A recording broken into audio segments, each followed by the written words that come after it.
رواج تھا. اب دیکھیں رسم کیسے راسخ ہوتی ہے, نسلوں کو پتہ بھی نہیں ہوتا یہ ہے کیا سلسلہ. اس گاؤں میں یہ رواج تھا کہ مہمان دسترخوان پہ بیٹھا, ڈنڈا رکھتا تھا میزبان ساتھ, وہ ڈنڈا رکھتا تھا. اب ایک آ گیا وہاں پہ ایسا مہمان جو دانشور تھا, اس کے ذہن میں اٹھا کیوں, اس نے میزبان سے کہا کہ بھائی میں کھانا بعد میں کھاؤں گا, پہلے بتاؤ ڈنڈا کیوں رکھا ہے. اب وہ پریشان ہو گیا میزبان کہنے لگا کہ اچھا وہاں گاؤں میں یہ بھی رواج تھا کہ کھانا کھائے بغیر مہمان کو بھیجتے بھی نہیں تھے, اپنی اہانت اور تذلیل محسوس کرتے تھے, تو اس لیے وہ بھیجتے نہیں تھے. بہرحال اس نے کہا کہ میں آپ کو بعد میں بتاتا ہوں, آپ پہلے کھانا کھا لو. وہ ٹالنے کی کوشش کی کیونکہ میزبان کو خود نہیں پتا تھا ڈنڈا کیوں رکھتے ہیں. اس نے تو دیکھا تھا آبا و اجداد سے جو چلا آ رہا تھا, وہ ڈنڈا رکھ دیا. اس نے کہا کہ کیوں رکھتے ہیں, کہا کہ اس نے ٹالنے کی کوشش کی, آپ کھانا کھا لو پھر میں بتاتا ہوں. اس نے بولا نہ میں کھانا ہی بعد میں کھاؤں گا, پہلے بتا. اب مہمان کو ایسے بھیج بھی نہیں سکتے.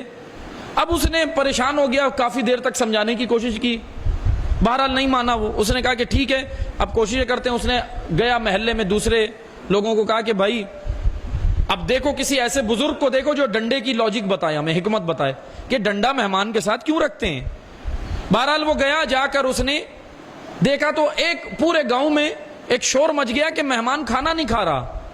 اور ان گاؤں والوں کے لیے بڑی اہانت اور تذلیل تھی کہ مہمان کھانا نہیں کھا رہا, ایسے تو نہیں جانے دیں گے مہمان کو. اور کیوں نہیں کھا رہا, وجہ یہ ہے کہ ڈنڈے کی حکمت پوچھ رہا ہے کہ ڈنڈا کیوں رکھا ہے دسترخوان پہ. اب وہ پورے گاؤں میں شور مچ گیا, گئے جا کر ڈھونڈنے لگے تو ایک بزرگ جو 70 سالہ بزرگ تھے وہ نظر آئے. ان کو یہ جوان لے کر آئے اور کہنے لگے کہ جی ان سے پوچھتے ہیں. انہوں نے آ کر جب ڈنڈا دیکھا تو سب کے اوپر شور کیا اور کہا کہ ڈنڈے کا سائز اتنا نہیں تھا, چھوٹا تھا. انہوں نے سائز چھوٹا کرا دیا. اب وہ پوچھا کہ ٹھیک ہے ہم سائز تو چھوٹا کر دیتے ہیں لیکن رکھتے کیوں ہیں. تو وہ 70 سالہ بزرگ نے کہا یہ تو مجھے بھی نہیں پتا, ہمارے آبا رکھتے تھے.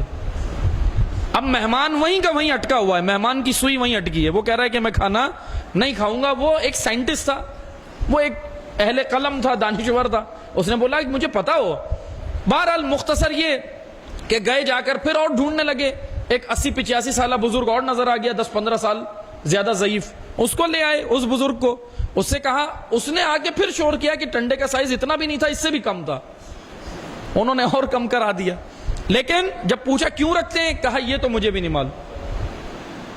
اب ایک واویلا ہو گئی گاؤں کے اندر کہ کیا کریں. پھر ایک بزرگ ملے 100 سال سے اوپر, 110 سالہ بزرگ تھے, ان کو لائے. انہوں نے کہا کہ بھائی ڈنڈے کا سائز یہ بھی نہیں ہے. اب انہوں نے کہا کہ ٹھیک ہے یہ رکھتے کیوں ہیں. انہوں نے بولا کہ بھائی ہم ڈنڈا نہیں رکھتے تھے, کھانے کے ساتھ خلال اور ٹوتھ پک رکھتے تھے تاکہ دانتوں میں جب پھنس جائے تو وہ صاف کیا جائے. انہوں نے بتائی حکمت کے دسترخوان پہ خلال رکھتے تھے, لکڑی چھوٹی سی, اس سے دانت صاف کرنے کے لیے. یہ ڈنڈا بن گیا چلتے چلتے آگے. رسم ایسے ہی ہوتی ہے, شروع کہیں سے ہوتی ہے, وہ بن کیا جاتی ہے اور آنے والی نسلیں اس پر ایسے عمل کرتی ہیں جیسے عین دین ہے یہ. اور ہم کہتے ہیں نا کہ اگر رسم چھوٹ گئی تو ہم سمجھتے ہیں بہت بڑا گناہ ہو گیا, لیکن نماز فجر قضا ہو جائے کہتے ہیں پرواہ ہی نہیں, امام حسین بیٹھے, وہ کہیں گے آنے دو یہ میری پارٹی کا ہے. یہ کون سا دین ہے. احکامات شرعیہ واجبات ترک ہو جائیں پرواہ نہیں, دل بھی نہیں گھبراتا, لیکن رسم چھوٹ جائے تو کیسے ہوتے ہیں. مثلا والد صاحب نے مجلس رکھی تھی شام 4 بجے تو 4 بجے ہی ہوگی. یہ دین ہے. مجلس دین ہے, 4 بجے رکھنا دین نہیں ہے. 4 بجے رکھنا رسم ہے, مجلس دین ہے. مجلس میں ذکر حسین دین ہے, لیکن ضروری تو نہیں 4 بجے یا اسی تاریخ کو. تاریخ بھی آپ آگے پیچھے کر سکتے ہیں اور ٹائم بھی آگے پیچھے کر سکتے ہیں, کوئی حرج نہیں ہے. والد صاحب کی روح پریشان نہیں ہوگی. یہ دین ہمیں پڑھایا گیا ہے کہ معلوم نہیں خرافات ہیں, یہ دین نہیں ہے, خرافات ہیں, ذہن میں خیالات ہیں, تمیلات ہیں, توہمات ہیں, وہم ہے کہ جی اگر ہم نے یہ اس ٹائم سے ہٹ کے مجلس میں کر دی تو کیا ہوگا, مرحوم کی روح ناراض ہو جائے گی. ایسا نہیں ہے. مرحوم کی روح جب ناراض ہوگی جب اولاد عمل صالح نہیں کرے گی. توجہ ادھر کریں بنیادی چیزوں پر. امام یہاں پر یہی کہہ رہے ہیں, یہ کلام